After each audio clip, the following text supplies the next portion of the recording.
Okay. Okay. Hello, everyone. Thank you so much for joining us. I will let probably like 5 more seconds just to make sure that everyone is connected and it's like convenient to hear us and look at us. Welcome to our event dedicated to the CFA program journey, to the candidates, to all the challenges that you are having within this difficult probably trip within the CFA program. Today we have the very special speaker, Shavkat Selim Shayev, who is the CFA charter holder, who is the person who passed all the 3 levels of CFA and kindly agreed to share his advice, his approaches, maybe to speak to you a little bit more on how you could manage all the stuff around the CFA program with you. We are invite you to be active. We invite you to turn on your cameras, to be as much friendly as possible, and not to take too much time on myself. Please, Shavkat, this virtual stage is yours. Hi, thank you for the kind introduction. I appreciate it. I apologize if I speak in English. I do understand Ukrainian, but just for the sake of saving time, because I haven't practiced my Ukrainian for a while, I'd like to speak in English. I do also understand Russian and Turkish, so I'd refrain from speaking either of those languages. Just a little bit about myself. I've lived in the United States for the past 25 years, came as a young student. I'm originally from Crimea. I'm Crimean Tatar. So cheers to everyone who's been to Crimea. I've spent 14 years in corporate and in corporate world, mainly semiconductor industry, working for in different roles from FP&A to Treasury, capital markets. Semiconductor industry, I worked for a company called Micron Technologies. So everyone who has computers here, probably every third computer has our chips, and every fourth and fifth phone would have our chips. So it's a $100 billion company. Anyways, so I've studied on my. The reason I wanted to present this to make this presentation is just because this journey is quite difficult in a sense that it's not like anything else. You've accustomed to throughout your academic courses at universities and stuff like that, because most of the time your academic journey in university is more or less structured, and you get used to it, and your instructor just tells you what to expect, and the process and the flow of information is more or less regimented, the agenda and so on. But with CFA, one of the biggest problems that I've encountered for myself, and trust me, it took me several times to pass the exam. I just wanted to understand for myself, so what am I doing wrong that it takes me quite more effort to understand the knowledge and the information there. And of course, that thinking was in aftermath after I passed everything. And I came across this very visual theory of learning that's called taxonomy of learning. And this is what I would like to start this presentation with. And I think it would be helpful for everybody who just engages in the knowledge seeking process, or just trying to understand how to learn new skills. So the focus of that taxonomy basically teaches you how to learn, not to just memorize things. And because the exam is very unique at each level, it requires different approaches at every single level. So most of the students make a mistake that they're trying to pass the exam. It's not the goal to pass. It should be the result of your process when you're studying. And when you construct the result based on this taxonomy of learning, like when you start with the knowledge and you learn the basic basic skills, rules, and so on. You form the foundation upon which you should be comprehending what you're learning, and you should be able to explain things and expressing it. So you're forming your knowledge here, and after that, that knowledge becomes, after processing data and organizing it maybe into information, or that information becomes a knowledge and a bigger understanding, and you start using that knowledge, and that's where the application comes in. As you notice, the action words that I'm using here, they're becoming more complex, they're more engaging, because at application level, you're becoming more process involved, you're calculating, estimating, you're comparing. And you're also preparing yourself for this new stage of the knowledge process, is the analysis. This is where you stop thinking in a lower order of thinking. You already formed your language, notion or knowledge, and so on. You're becoming more synthetic in the sense how you putting the information together. You're becoming more skilled and apt at evaluating things and stuff like that. So it's not necessarily a long journey. It's more a step-like process where you go from lower order of thinking into a higher order of thinking. So whereas, for example, in the first 3 layers, you're just forming your knowledge. In the higher order of thinking, you are just summating your knowledge, and it becomes something that basically becomes your second nature. So how is that related to CFA level, to CFA exam? So you can think of the first layers as the level 1, right? That's a macro picture. Level 1 is where you form your understanding of concepts. It's a very wide, broad topic that amasses a lot of information, and a lot of people get overwhelmed by that. This is where you learn how to act and react to on questions. But then you're getting into second level. Second level is just the mid level, right? You're already getting some. You've already mastered certain skills, and you're already capable of analyzing. But this is still a level where many candidates pass level 1 and level 2 just by sheer memorization. And that's a mistake that we do, because it's efficient, it's effective, it gets you where you need to be, but it has its own mistakes, and the mistakes come at level 3. Level 3 is basically either you know or you don't. It's really hard to pass that test by memorizing it. And it's actually impossible to pass that exam if you're memorizing something. So, and this is taxonomy of learning. It's not necessarily applicable to level 1 and level 2. You can, within the level 1, you could be applying the same strategy of learning by understanding simple concepts. So let me give you a rhetorical question. So what is the difference or common about apple tree and an asset, for example? If you think about it, asset from the financial standpoint is something that delivers future benefits to you. If you have benefits less than you have, for example, cost, then it becomes liability. So let's think about tree for a second. If you think about tree for a second, tree has fruits, and those fruits, they deliver certain benefits. And if you take those fruits to a free market, you get a certain price for it. And if you get a price for it, that means you get a certain discovery process. And from that discovery process, you can evaluate. And if you can evaluate the flow of the cash flow that comes in, you can assign a price. That price may be equal to the value or be less of it. That could be intrinsic value.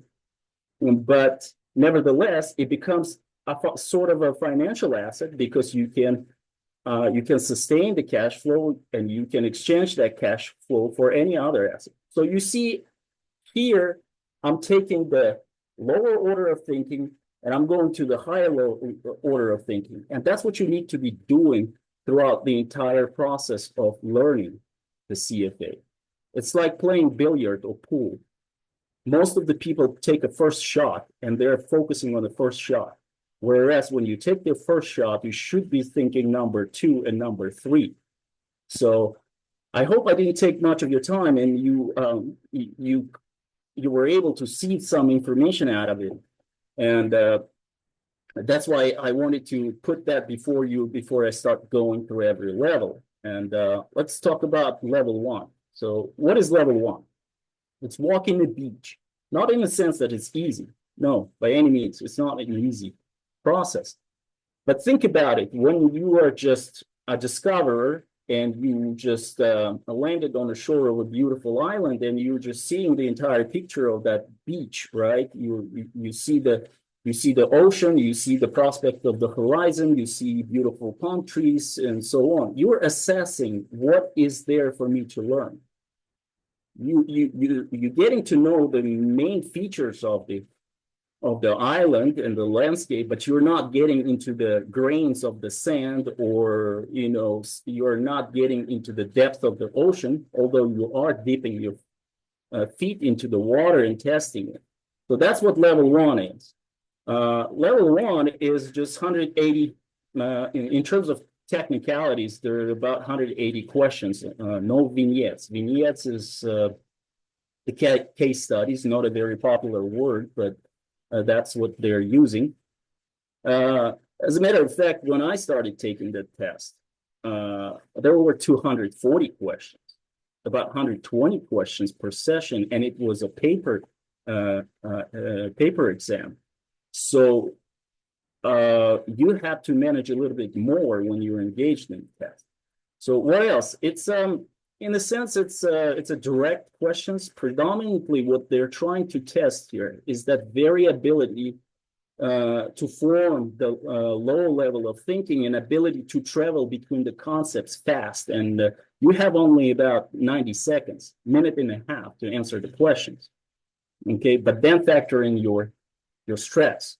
So it is very important how you learn, and ability to form that knowledge has to be on an automatic level.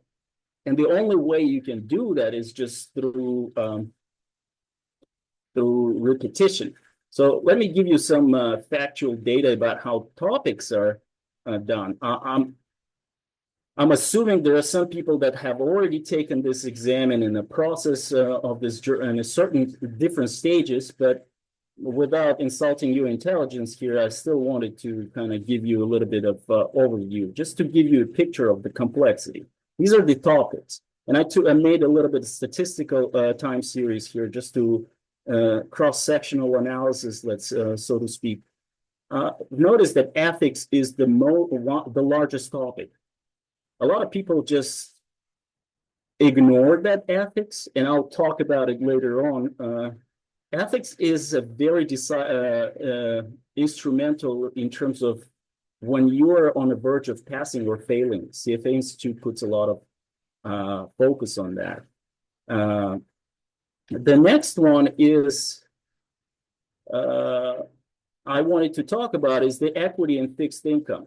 You can see it used to be, it has become a bigger portion of the exam in the sense that traditional assets are still the center and the focus of CFA Institute as a skill set we do need to have.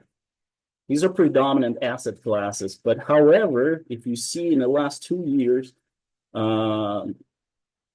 alternative investments are becoming more relevant in the sense that industry is moving towards the alternative investments, hedge funds, VC, private equity, private debt, whatnot. Just a quick fact, there's about $2.5 trillion revolving in the United States in alternative investments, and about 10 trillion dollars are just sitting in money markets. And the question is, where are they going to go? And I believe this money will be going into alternative investments. Therefore, CFA Institute is very adamant about developing the skills. So although these two sections, the derivatives and portfolio management, are quite small, do not make the mistake of ignoring it or just touching the servicing. These are critical concepts for level 2 and level 3, especially derivatives. Derivatives is it can be interesting and it can be challenging. It's just how you approach it, but it's a very practical asset class in turn, whether it is options, forward, futures, or swaps. Very interesting part.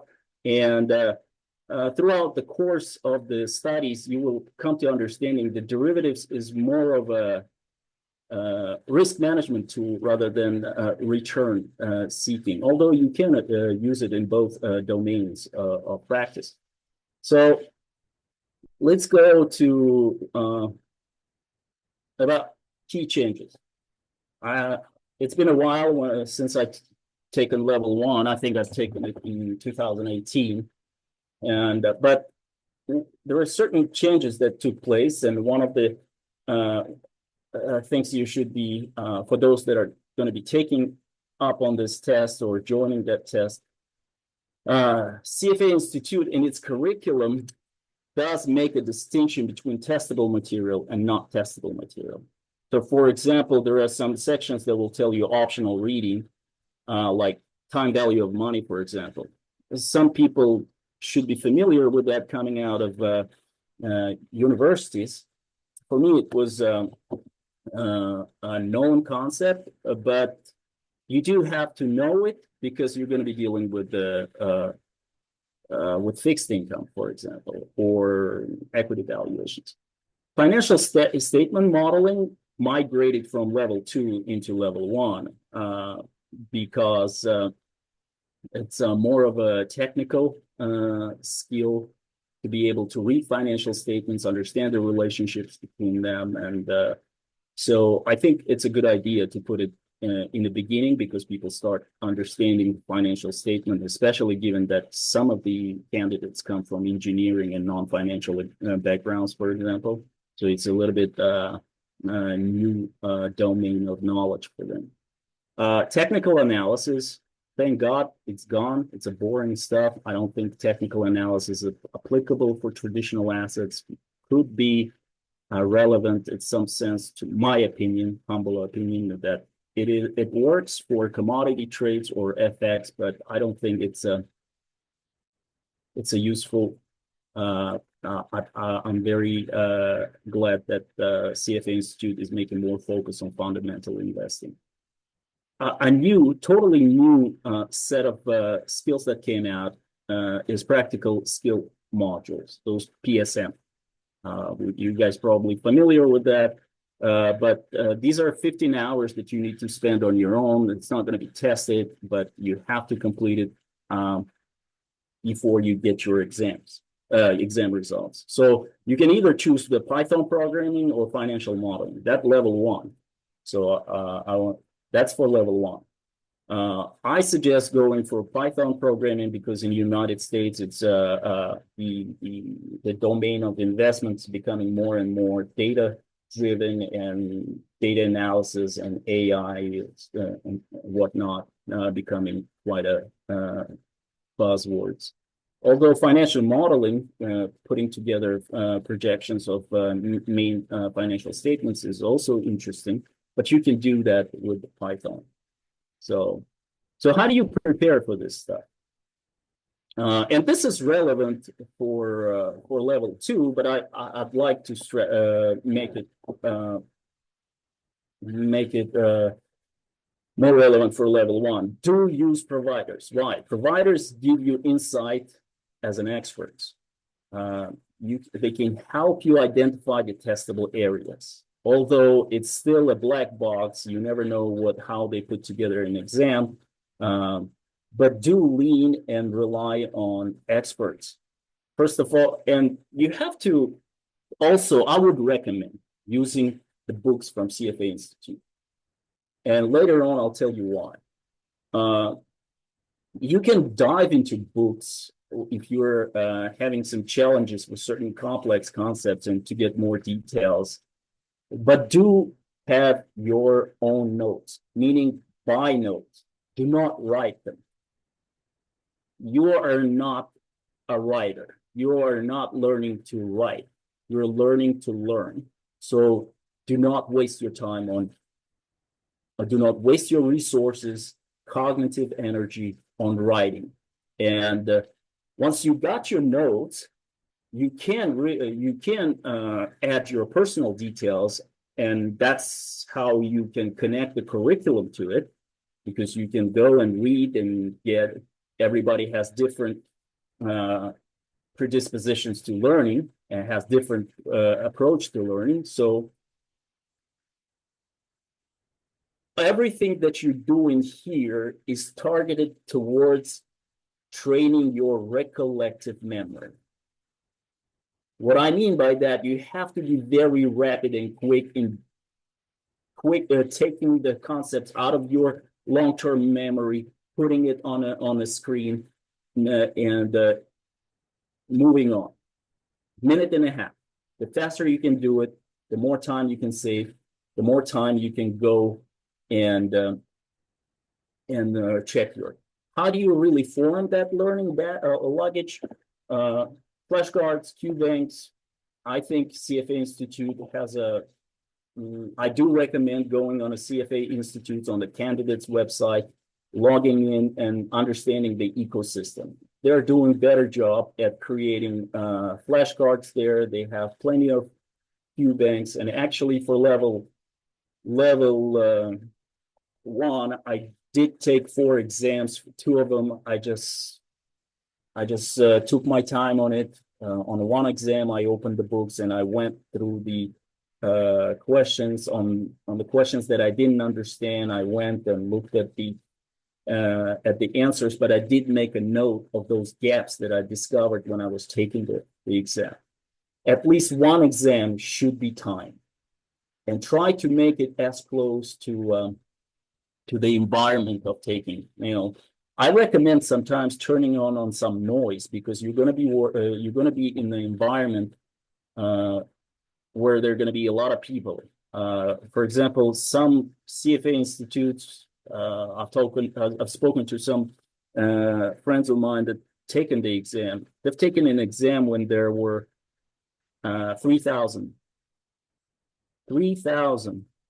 guys, students went and were taking these exams at different levels. So there could be a lot of environmental pressure for you, and try to work under noises, and accustom your brain to work under a certain white type of noise. But those are just technicalities. That's how I prepared myself. So mock exams from CFA Institute are good. Do take them, practice them, review them. Q banks. So you need to do a lot of small failures. You need to make little mistakes, and that's where you learn. Okay? Learn your calculator. I'm underlying this, learn your calculator, because by the level 2, when you get into level 2, I want you to master it. Okay? There's a difference between learning and mastering it, because when you master your calculator in level 2, if it saves you 10 seconds, it's a big difference. Okay? 10 seconds, 5 seconds on exam on a question, that's a lot of difference. It takes, if you're comfortable with your calculator, it keeps your cortisol level, your stress hormone level down. And if it's down, you think better. So there are 2 types of calculators: Texas Instrument, Basic, or Pro. I have no clue about HP 12C. I've seen it. It's an ugly looking calculator. I don't like it, but that's my opinion. 100 countries, 100 cultures, right? But I do recommend having 2 calculators when you go into exam. Do have extra batteries, because God forbid it breaks down, nobody's going to help you, and passing that exam without a calculator is just quite a challenge. It's possible, but you don't have time for that. So let's talk about how you go through the topics. And I'm trying to go through this presentation right now, so I give you more time to ask me questions, to bear with me here. Ethics. You have to leave ethics for later, about 2 weeks before the exam. Ethics is it's totally different beast. It takes a certain reformation of your thinking about ethical values. Later on, I'll dwell on it and explain you. But do leave it for your short memory, right?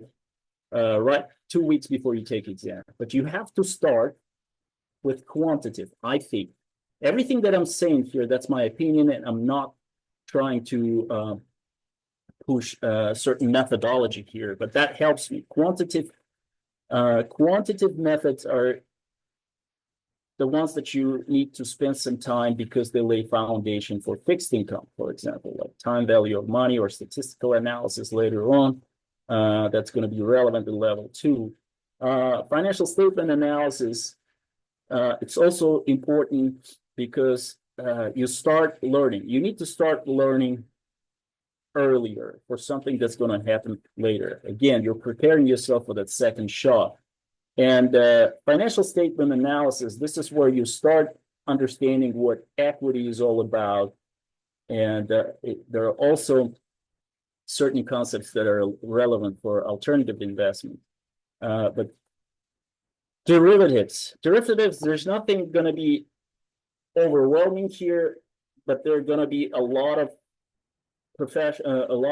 concepts that you need to understand. You have to nail those basics down. You have to be comfortable with the Black-Scholes-Morton model, or how options work, or how options get evaluated, or understand what the difference between forwards and futures, for example. You need to know them, in a sense, how those instruments work, because they're going to be critical for level 2 and 3. Corporate issues, we're talking about NPV analysis, mergers and acquisitions. We're talking about capital structure and so on, but nothing that we would call rocket science, right? It's a very popular concept, and I think by the time you get to level 3, you don't have that anymore. Portfolio management. This is what it is all about. You're being prepared to be an analyst, and later on, ultimately, you're going to be portfolio manager. So you do need to know theories of portfolio management, specifically how the risks are viewed, how portfolios are formed, what are the theories of relation risk and return, and so on. I think economics is very interesting stage, but it can be quite confusing because it's more of a theory, and you need to be able to live in a less precise domain of knowledge and more in a general. You need to understand the theories and so on, but but you don't have to be getting into details, because what they want from you is to be able to see a bigger picture here. And this is critical when you are becoming portfolio manager and you're trying to form certain capital market expectations. So, in a nutshell, the first these quantitative to derivatives, extremely important that you take more time on that one and you put it in a front half of your study process, because these are cognitively and terminology intensive, especially for those that English is not does not come naturally. I would suggest having a special notebook where you put those popular technical terms. And when you discuss or write your notes, try to use them because they become very important, and they'll save you time in level 3 when you can describe something with one term instead of putting the entire sentence. So 2 weeks before the exam, ethics, period. This is something you just need to memorize. Put it in your short-term memory, okay? Don't be philosophical about it. Just go through the standards, okay? And memorize them. But what I would recommend is, as you go through these other topics of knowledge, give yourself 30 minutes and read one standard a day, or a week at least. Just familiarize yourself with that. Do not need to get all deep into it. Form that knowledge and just keep it in the back of your mind. So, and by the time you get to the ethics 2 weeks before, you have less stress, and you know that you read something about it. Level 2. John C. Bogle, an American investor who you may know, probably co-founded Vanguard Group. And he's one of the proponents of index investing. He said, "It is time, not timing, that leads us to success." How's that relevant? Everybody has its own way and ability to learn. You cannot rush that process. You just can't. You can't make yourself learn better or not faster than you are innately capable of. So give yourself enough time, because level 2 has 3-4 times more content than level 1. If traditionally people think that 300 hours is enough for level 1, 500 hours is an easy investment, that easy 500 hours that you're going to spend, because it's a lot of knowledge there. Not only that beach is wider, you're starting getting into deeper waters of understanding. So not only there is a new dimension of knowledge that is coming in, and that's vertical.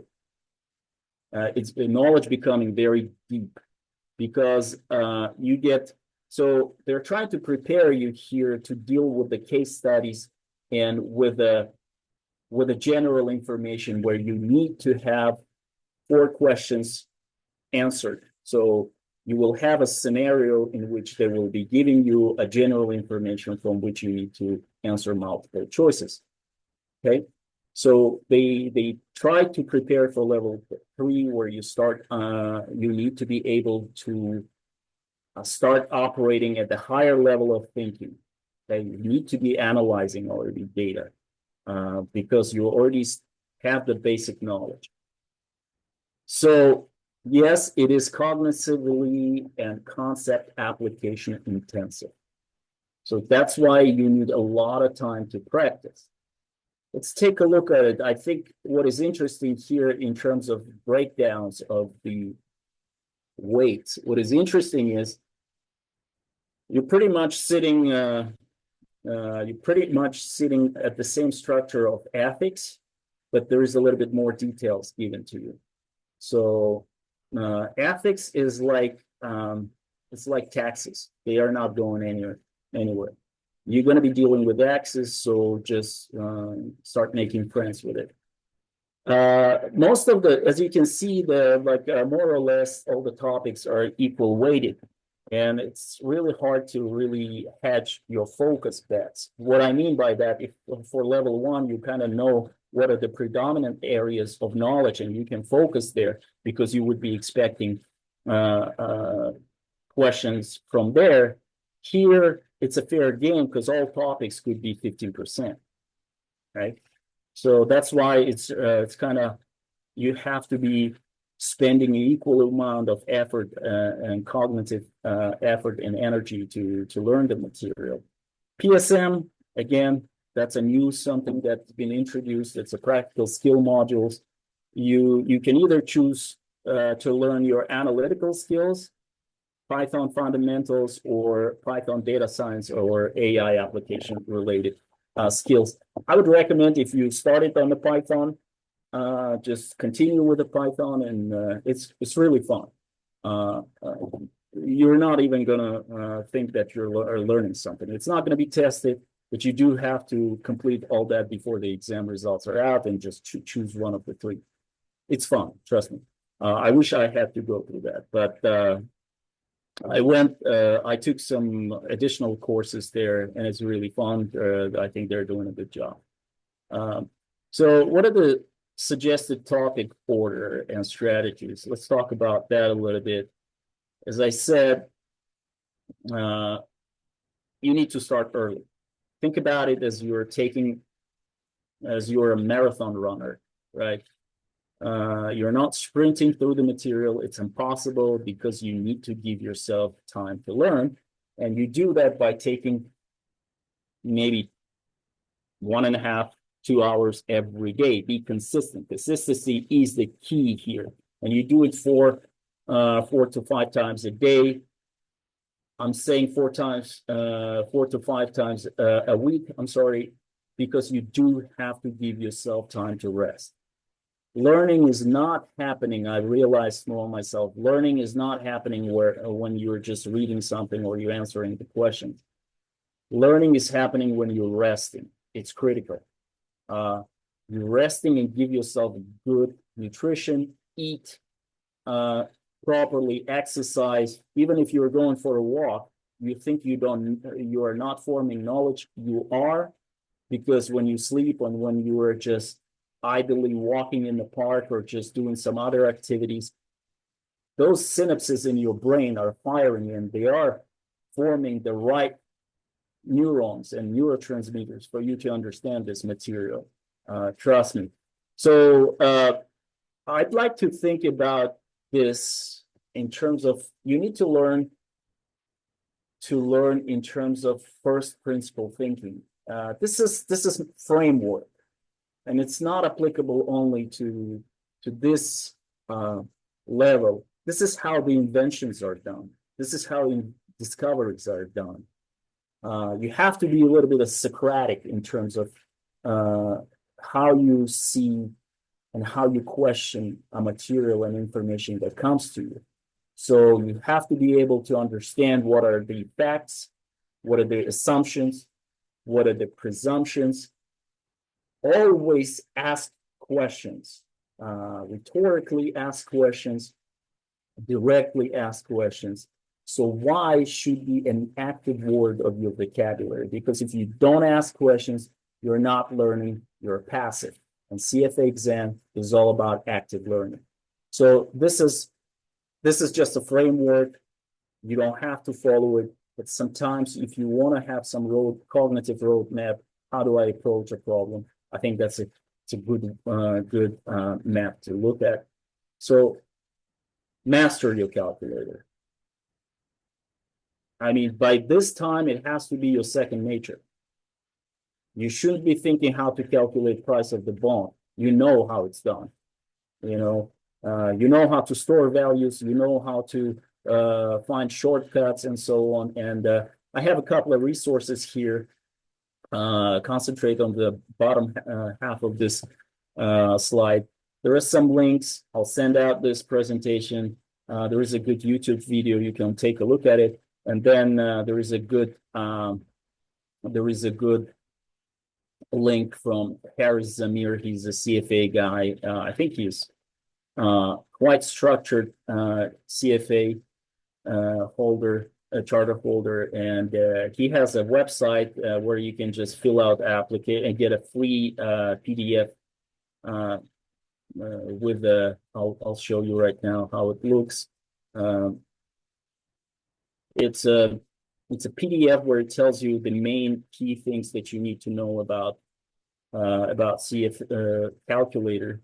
You see, internet sucks in the United States. It takes a little bit longer time. Here, you'll fill out just basic form there. It's free. Fill it out. Give your email. They'll send it to you, and it's a good stuff here. It'll tell you what main functions and how to use them and so on. Really cool stuff. Learn it. It doesn't take much time, but it saves you a lot in the long run. Can you guys hear me? Yeah. So a little bit of static noise I'm hearing in the, but anyways, so recommended study order. Let's take a look at that. And again, leave ethics for later. Start with quantitative methods. One of the most cognitively intensive is regression and time series analysis. It's going to take a lot of energy off of you. It's a complex, and this is something, if you did Python for data science or AI, it comes very easy, and those concepts are quite applicable. You learn how to analyze models, how to prove them, how to do hypothesis testing. That's why I would recommend spending more time on statistical analysis in level 1, because this comes easier this time. Fixed income, this is a little bit quant heavy, because you have to learn how to value and price fixed income. You have to learn some risk metrics of the fixed income and how they derive, because it lays foundation for level 3. Financial statement analysis, less quantitative, but it's more involving, because it's a practical skill where you just learning how to digest financial statements. It's just ability to interpret financial ratios and how they're constructed, how they're related across the financial statements. So you have to do some number punching on a calculator, and that's a good exercise here. Derivatives, it builds on level 1, and it gets deeper, and it gets deeper into theories of valuation, and it becomes very instrumental for level 3. Again, portfolio management, very complex, and it's crucial for level 3. Spend more time on it, okay? Because by the time you get to portfolio management, you should be understanding you should be understanding how derivatives works, how fixed income works, and then you can switch from micro level of knowledge. You can switch to economics, where you can. I would recommend spending more time on FX concepts. FX concepts could be forex currencies could be quite challenging. A lot of students have trouble understanding, and it's not that something comes naturally to you. It's a counterintuitive. So do spend some time, because it gets quite complex in level 3. And equities is fun, I think. I think equities is fun, because you do learn how to build the discounted cash flow model, multi-staging, and it takes practice. I don't think it's going to be as complex as they're teaching in the book, but during exam, you will be asked most likely how to calculate a certain stage of an equity. Just to get a feedback, can you guys still hear me well? Yes. Yes. Okay, I'm just getting some static, but if you hear me, that's fine.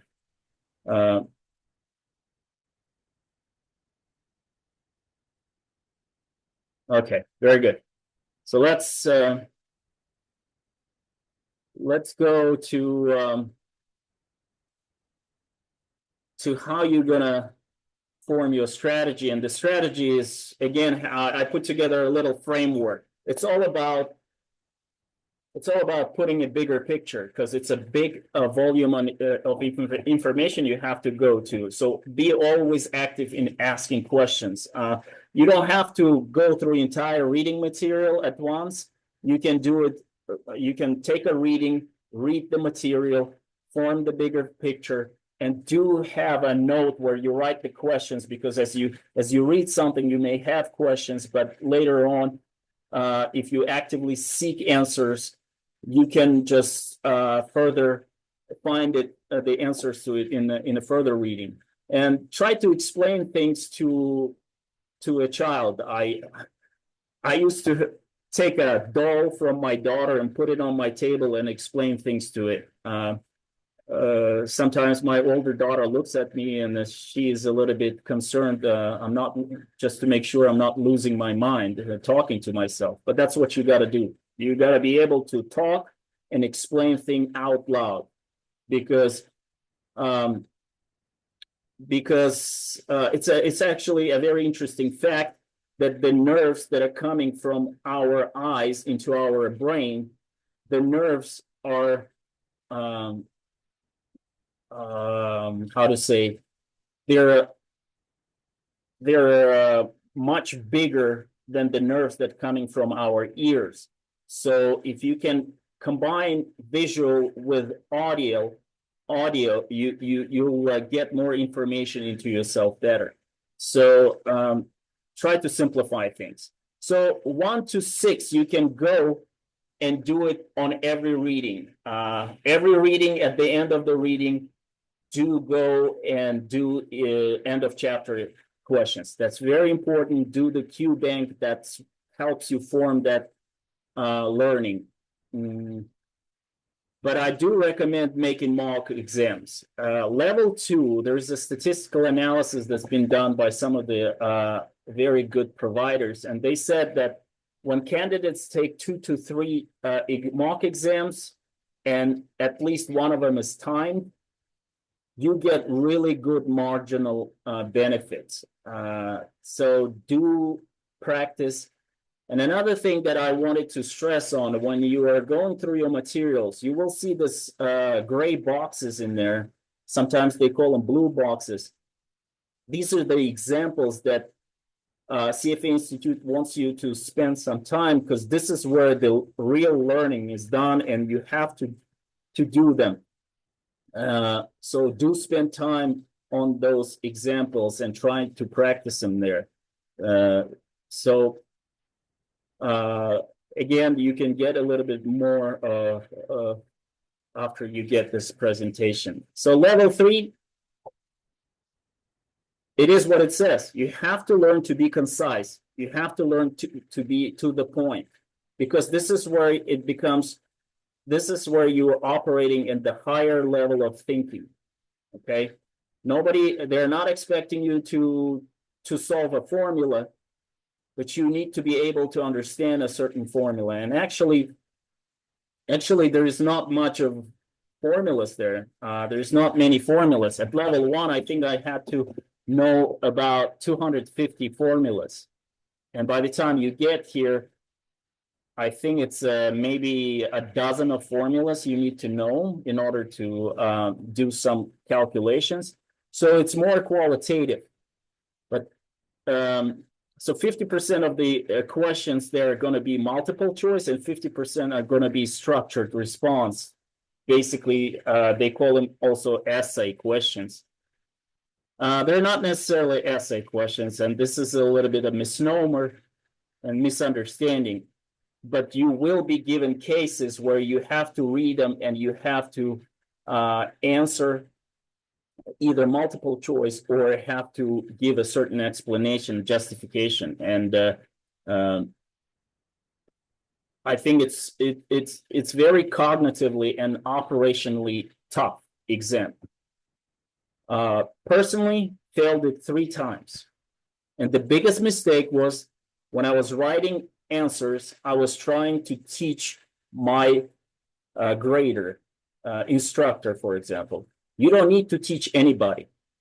They're assuming that you already know it and just answer it in bullet points. You don't, if you have to write more than 10 words, you're most likely wasting your time and you're answering it wrong. You have to be precise. And the only way you can practice, you get good at it, if you start practicing and typing your answers. So let's take a look at what are the changes here. As you can see, some of the topics fell off and some of the topics migrated to a different section. So this is section, these are the sections that I would like to stress because they do form this so-called core studies. core studies is that reading will be equal for everybody who's taking level 3. Then you can see that quantitative methods are gone, financial statement analysis are gone, corporate issues are gone. So what you have is new skill module that was added. Again, you have to learn it on your own, portfolio development or construction. So a new thing for 25. And I didn't deal with this myself when I was taking the exam, but I went and studied a little bit. There are 3 pathways. This is the areas of specialization. So when you're signing up for your level 3, they will be asking you, you want to be specializing in portfolio management, private markets, or private wealth. So I did talk to some providers and I got some feedback. I would recommend going with portfolio management. Why? Because this is pretty much the traditional way that level 3 was taught. And the reading material, let's see, for example, fixed income, equities, this is where they went into. This is where you learn how to strategize, how to use them in your portfolio construction and so on. Material is more mature there. There's less mistakes, better understanding, more complete academia and theories there.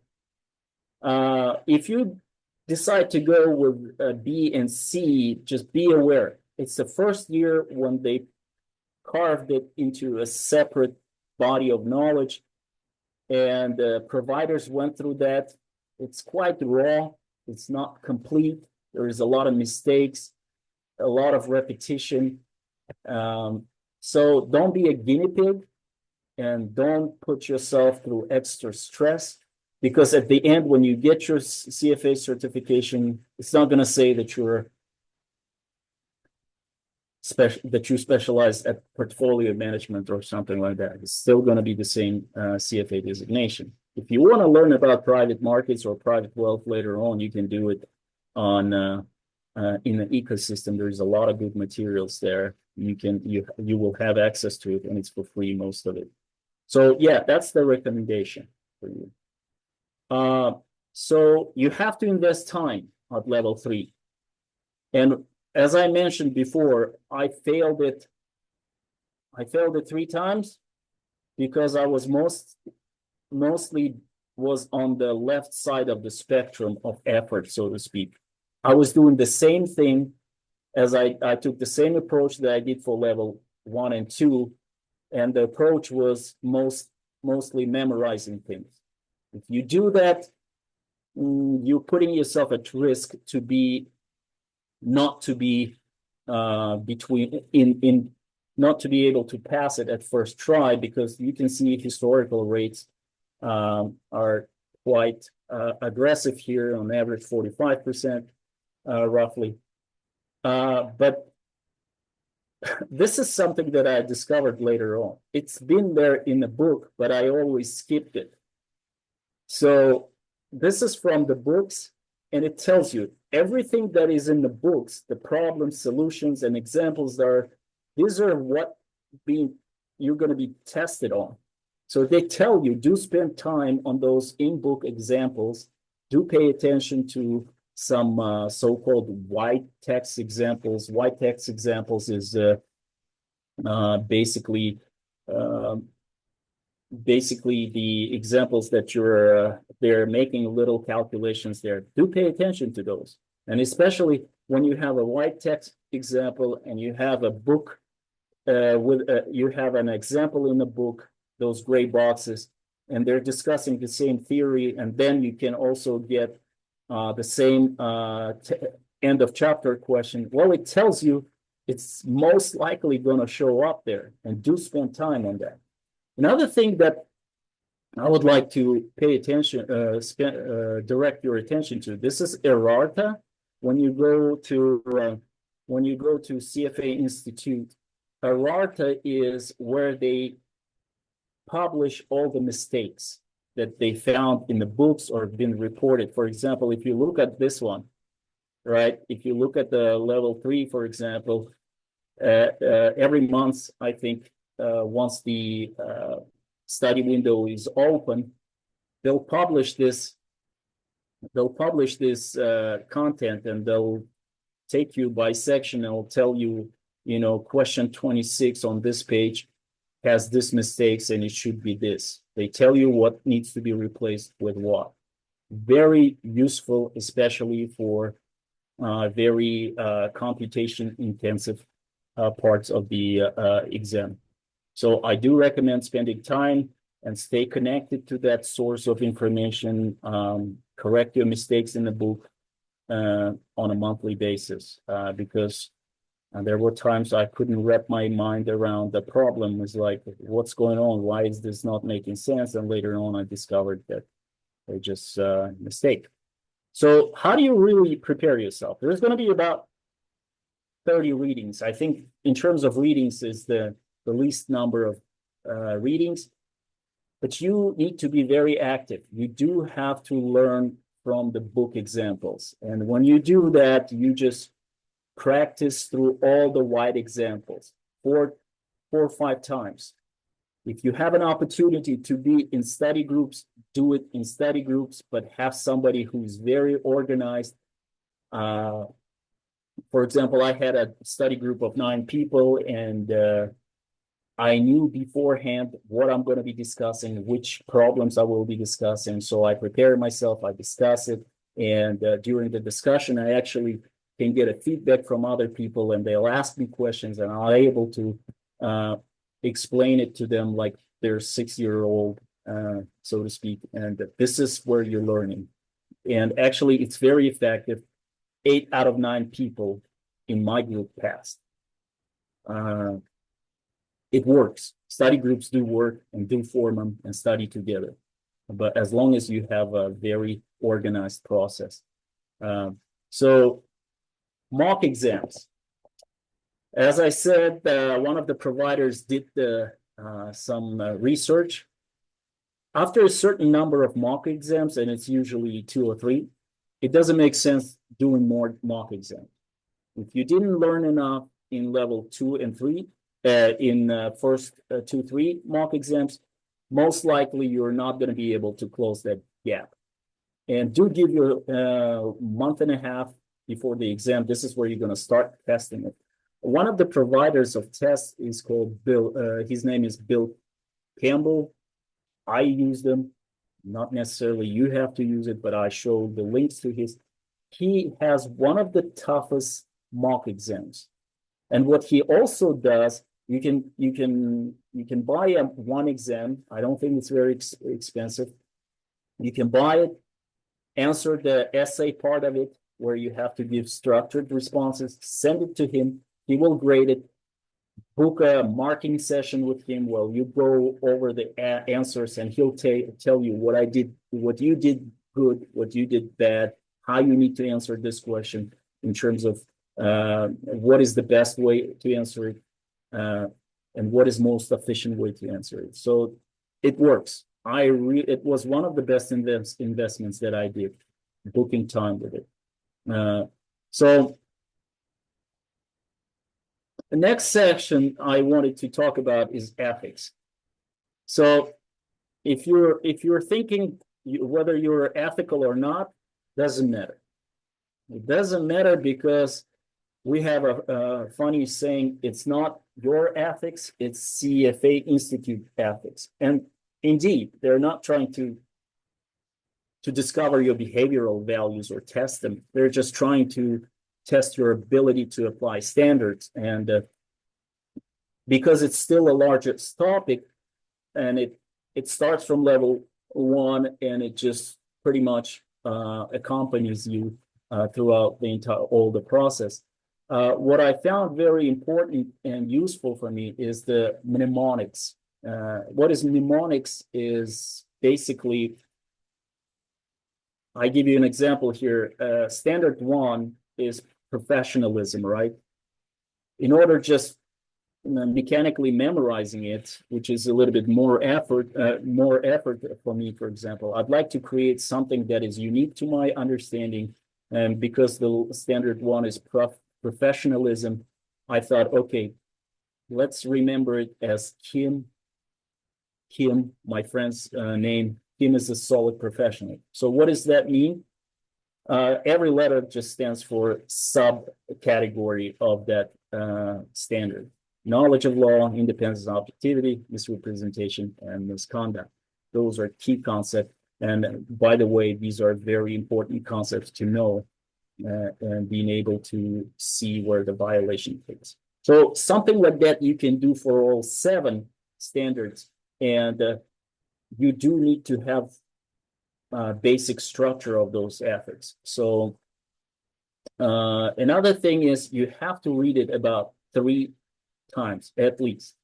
And very focused reading should be 1.5 days before the exam, where you start increasing your studying of ethics. So you have to, CFA Institute has a book where there are some examples, and they're doing a pretty good job at it. They give you, for every standard, they give you several examples and situational examples where you can read, and that's where the studying is happening. And I would recommend going in there. Another thing is, I really want to say that you need to know the difference between code of ethics and the 7 standards. What is the conceptual difference there?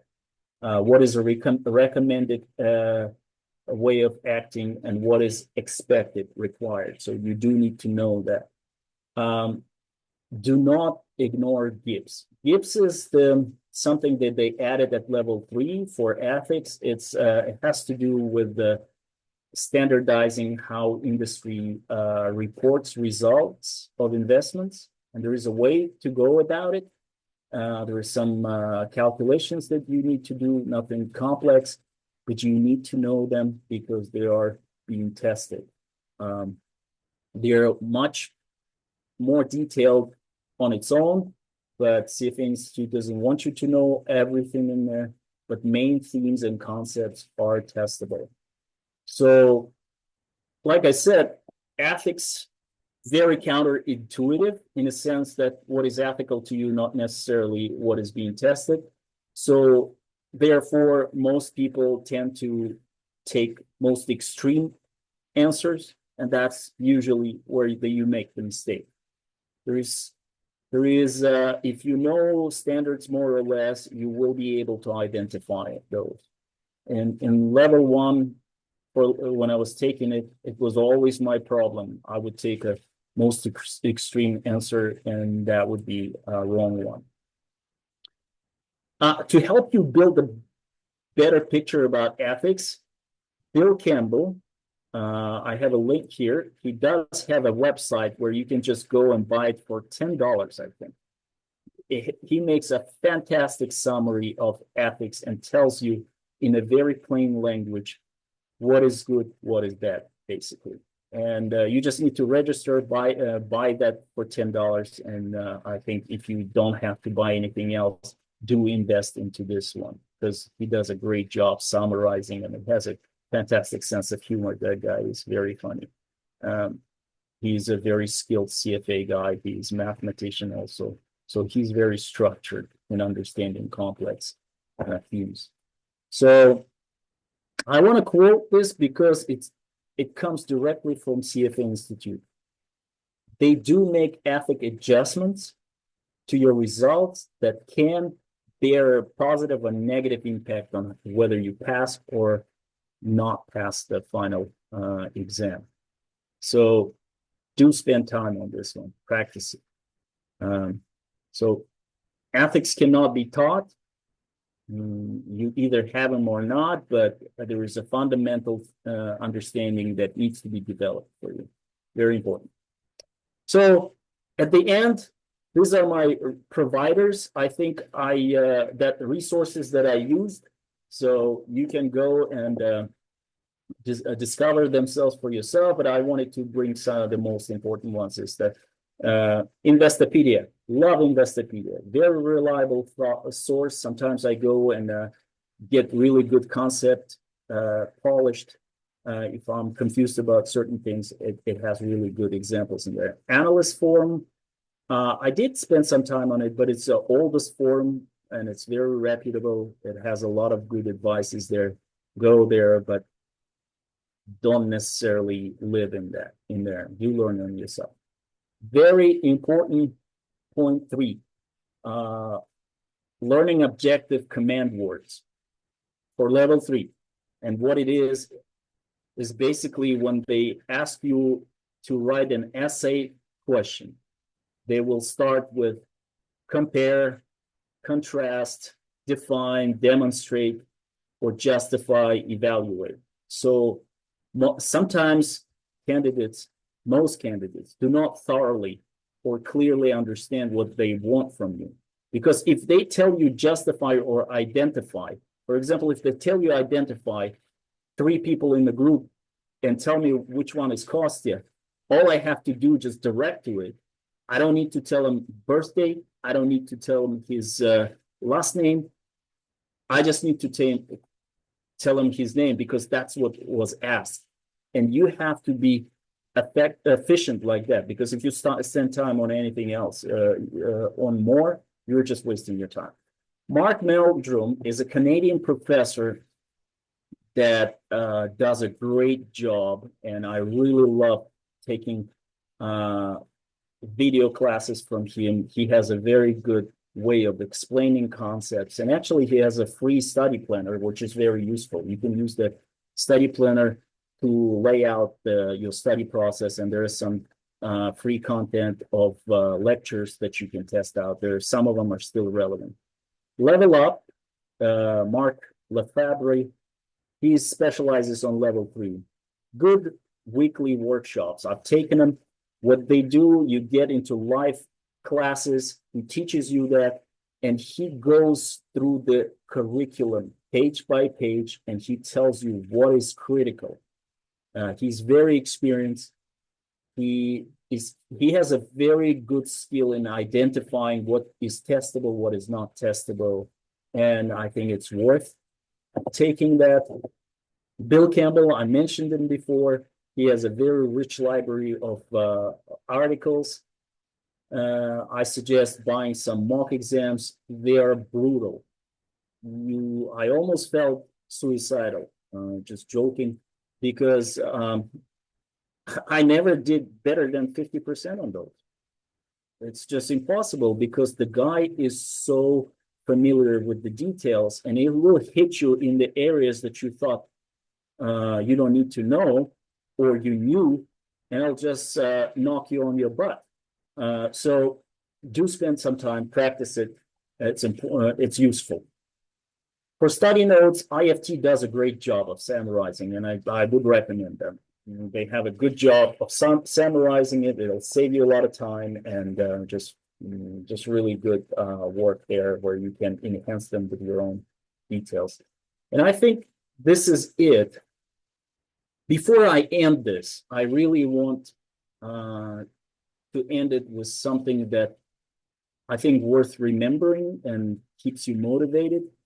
And I heard that from Myron Golden. Myron Golden is a coveted speaker, African-American speaker. And he gave this very symbolic speech. And he said, tree grows into 2 directions.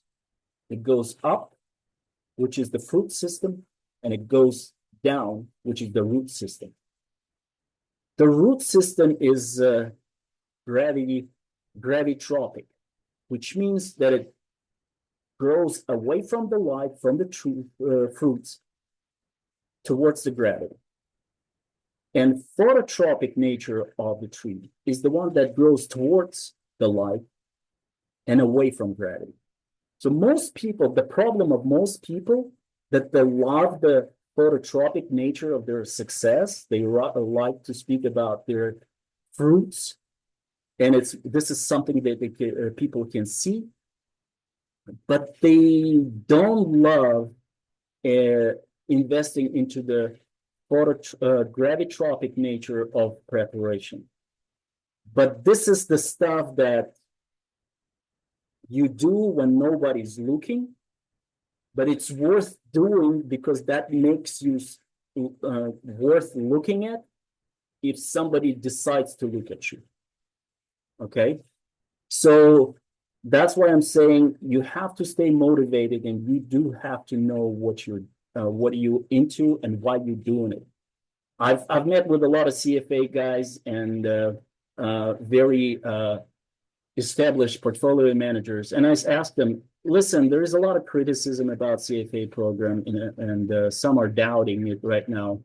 And does it still fetches you a good firm shake? Meaning, when you get that designation, does industry, when you meet somebody and you shake somebody's professional hand, do you feel that respect in it?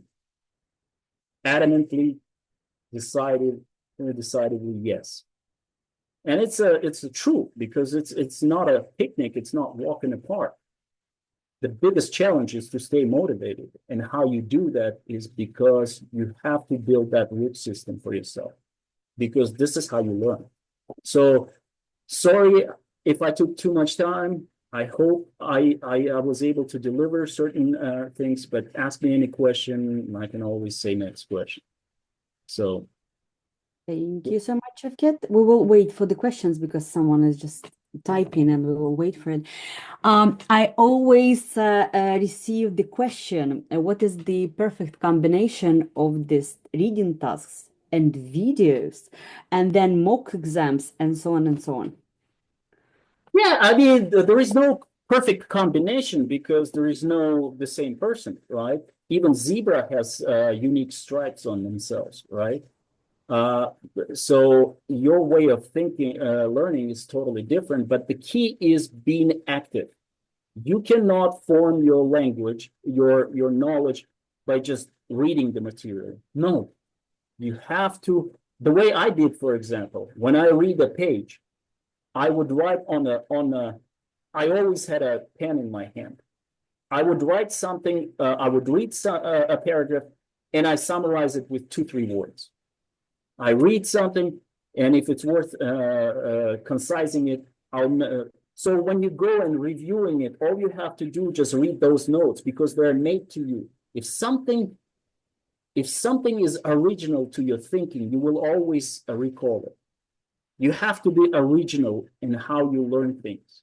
Okay, you have to challenge yourself because brain is just a muscle.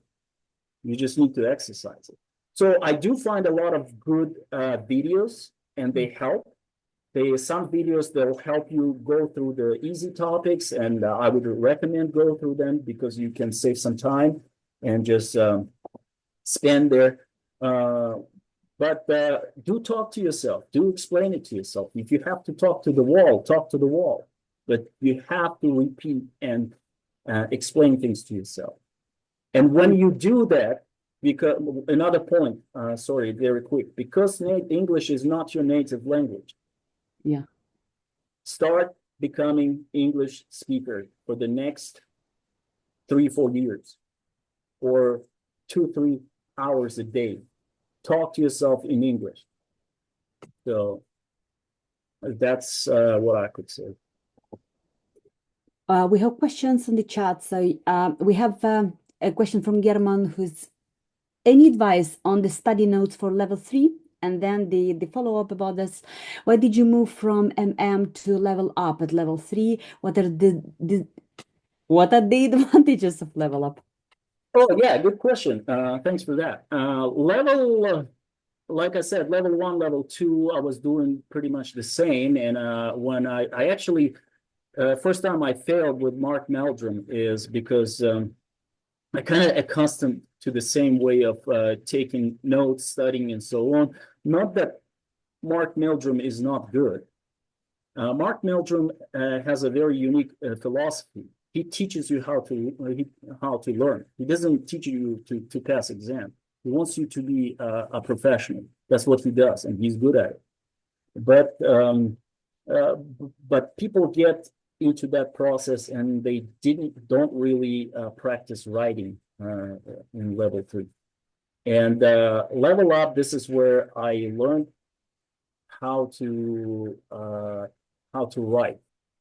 I went through the Mark Lefebvre at Level Up. He goes through the study materials. Those live sessions are interesting. They're good. He records them. He engages every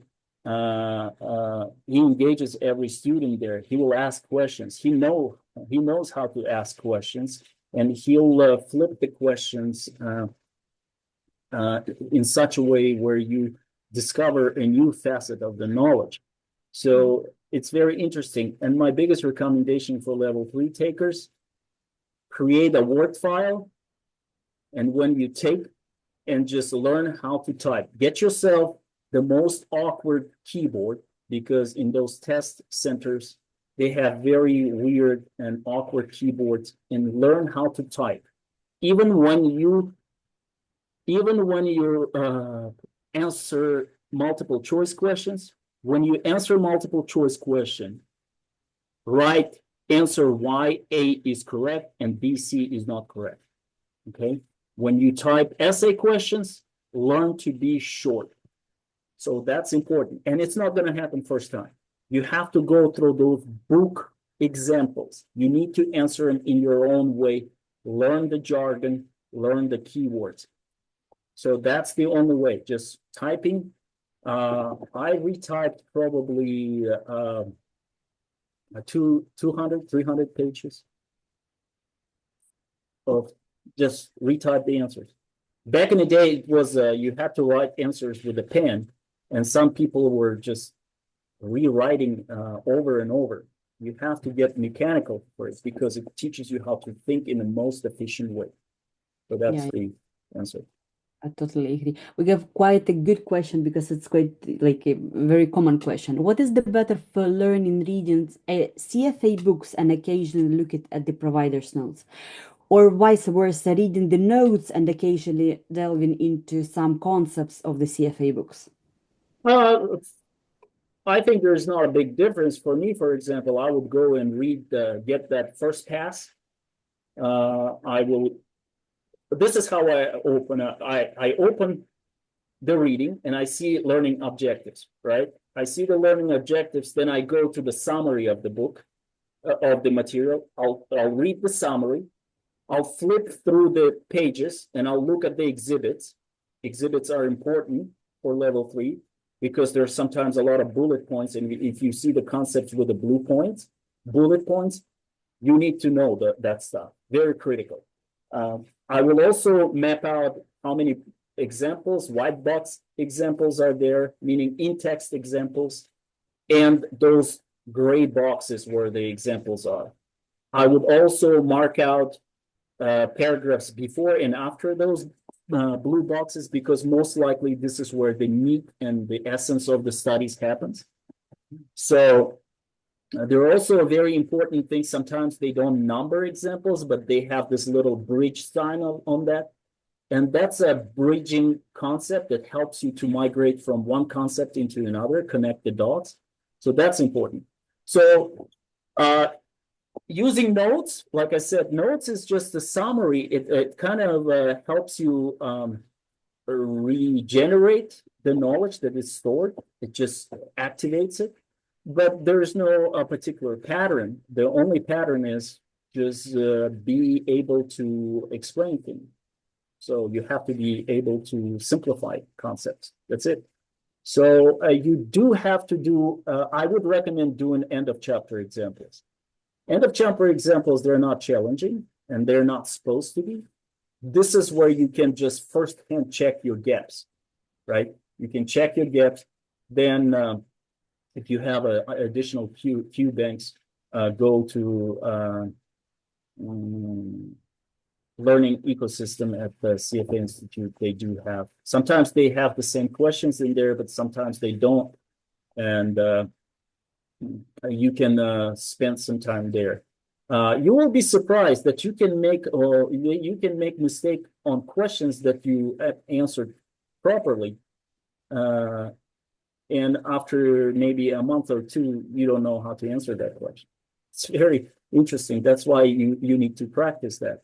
and stuff like that. But do not get involved too much in QBanks, because if you do QBanks for level 3, you will start getting into the mode when you're like those horses, right, that have little covers on their eyes, and you learn to think in very specific way. You are learning to answer the question, but you're not learning to understand the concept. So you're just getting into very robotic way of thinking. So be aware of that. Thank you so much, Shavkat. Unfortunately, it's for us at the time. Nope. The gorgeous presentation with lots of tips and insights. If you could just share these presentations with us, we would be much more happy just to share it with the audience as well, and to use all the useful materials and channels and the calculators materials as well. I would like to thank a huge thanks to you. Oh, no problem. For sharing your experience. I would like to thank all our audience for being with us this long hour and a half, and all the questions that you put in chat. Thank you so much once again. We hope this is not the last conversation with Shavkat, and we will invite you once again to speak to our candidates with your inviters. Thank you so much, Sure. everyone. Have a lovely evening for everyone in the part of the participants, and lovely day for you, Shavkat. Thank you so much, and see you soon. Thank you. Thank you. Дякую за увагу. Дякую вам.